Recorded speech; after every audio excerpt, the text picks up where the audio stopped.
Çka kisha dashur me përmend është që unë kom arrit me i përcjell disa prej debateve, edhe te ju, edhe në studiot tjera, edhe dorën zemrën kam qenë i pakënaqur me shumicën e atyre debateve. Se? Nuk kanë qenë përmbajtësore, në farë mënyre kum pa krahasime që prej zgjedhjeve të kalume pak a shumë copy-paste i kanë marrë premtimet që i kanë bërë në zgjedhjet e kalume dhe cilat nuk është që i kanë realizuar.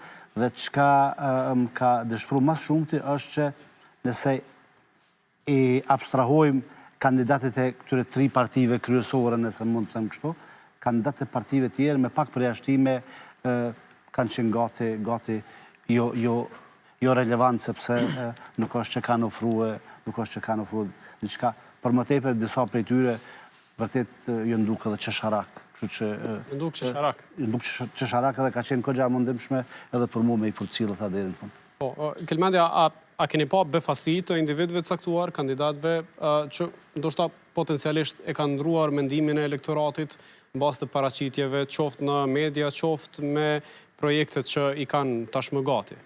Nuk e besoj. E para punës unë mendoj që atë gara kryesisht në shumicën e vendeve vendos pan mes 2 partive. Ndonë se janë 3 subjekte, po them VV, PDK dhe LDK, dhe tazam në Prishtinë, domethënë gara është duhet të themi shumë sinqert, mes përparim Ramës edhe Qekut.